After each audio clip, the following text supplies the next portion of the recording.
Okay. இப்போ billing எப்படி பண்ணுறதுன்னு பார்ப்போம். Offline billing. ஸோ பில்லிங்கிற டேப்பை சூஸ் பண்ணிக்கோங்க. இதில் பார்த்தீங்கன்னா கஸ்டமர் நேம் கேட்போம். ஸோ கஸ்டமர் நேமு, சிட்டி, அவங்களோட மொபைல் நம்பர், பில் நம்பர் வந்து ஆட்டோமேட்டிக்காக உங்களுக்கு வந்துக்கிட்டு இருக்கும். ஸோ நீங்கள் சூஸ் பண்ண அவசியம் இல்லை.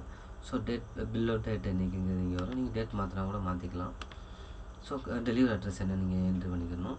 இப்போ கஸ்டமர் ஆர்டர் பண்ணுற ப்ராடக்ட் நீங்கள் சூஸ் பண்ணிக்கலாம். இந்த இடத்துல சூஸ் பண்ணிக்கலாம். இல்லை கஸ்டமர் நீங்கள் வந்து வேறு நேம் கொடுத்துக்கலாம். இங்கே வந்து குவான்டிட்டி எவ்வளோ, அதோட அமௌண்ட் எவ்வளோ, அதோட நீங்கள் எவ்வளோ % டிஸ்கவுண்ட்டு, அதோட டோட்டல் எவ்வளோங்கிறது இங்கே காமிச்சிடும். நீங்கள் வேணால் எடிட் பண்ணாலும் நீங்கள் எடிட் பண்ணிக்கலாம். இப்போ ஆஃபரை இன்க்ரீஸ் பண்ண இங்கே இன்க்ரீஸ் பண்ணிக்கலாம். அமௌண்ட்டை இன்க்ரீஸ் பண்ணால் நீங்கள் இங்கே இன்க்ரீஸ் பண்ணிக்கலாம் அமௌண்ட்டையும். அந்த மாதிரி ஆப்ஷன் இங்கே இருக்குது.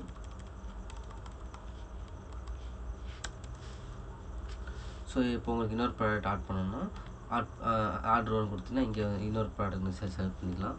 ஸோ அது எல்லாமே ஆட்டோமேட்டிக்காக ஃபில் ஆகிடும். நீங்கள் ஆல்ரெடி ஆட் பண்ண ப்ராடக்ட் பேஸ் பண்ணி இது வந்து ஆட்டோமேட்டிக்காக ஃபில் ஆகிடும். ஸோ இது பார்த்தீங்கன்னா அடிஷ்னல் சார்ஜஸ். இப்போ பேக்கேஜ் சார்ஜஸ் அடிஷ்னலாக போடுறீங்கன்னா இந்த மாதிரி நீங்கள் ஃப்ரீன்னு கொடுத்துக்கலாம். நாட் அப்ளிகபிளாக கொடுத்துக்கலாம். இல்லை அமௌண்ட் இருக்குன்னா நீங்கள் வந்து அமௌண்ட் நீங்கள் என்ட்ரு பண்ணிக்கலாம். இதே மாதிரி தான் ஷிப்பிங் சார்ஜஸ்.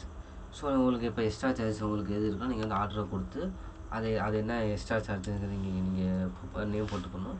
ஸோ அதுக்கானது நீங்கள் போட்டிங்க அந்த மாதிரி எக்ஸ்ட்ரா சார்ஜஸ் உங்களுக்கு வரும். ஸோ இங்கே வந்து 2 ஆப்ஷன் கொடுத்துருக்கோம். டவுன்லோட் பில், பிரிண்ட் பில்னு கொடுத்துருக்கோம். இப்போ நீங்கள் டவுன்லோட் பண்ணி வாட்ஸ்அப்பில் ஷேர் பண்ணாலும் ஷேர் பண்ணிக்கலாம். அப்போ டேரெக்டாக நீங்கள் பிரிண்டர் மிஸ் நீங்கள் வச்சுருந்தீங்கன்னா நீங்கள் பிரிண்டர் கொடுத்துட்டு உங்களுக்கு இந்த பிரிண்ட் பண்ணுறதுக்கு ஆப்ஷன் கேட்போம். ஸோ நீங்கள் வந்து பிரிண்ட்டும் பண்ணிக்கலாம். இதிலேயே உங்களுக்கு இன்வாய்ஸ் பில் மாதிரி வந்துடும்.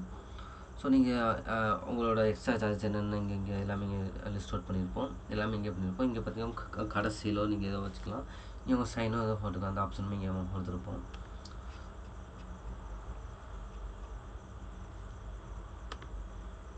ஸோ இது பில்லிங்க்கு உங்களுக்கு வந்து ஈஸியாக நீங்கள் இதை வந்து நீங்கள் வந்து ஆப்ரேட் பண்ணலாம். ஈவன் நீங்கள் மொபைலில் கூட நீங்கள் வந்து இது பண்ணலாம். இப்போ நீங்கள் ஒரு பில்லை முடிச்சோன்னே ரீசெட்டும் கொடுத்தீங்கன்னா அடுத்த பில் அப்படியே போட்டுக்கலாம். அப்படி அடுத்தடுத்த பில் நீங்கள் போட்டுகிட்டே வரலாம். ஸோ உங்களுக்கு வந்து இது ஈஸியாக இருக்கும்.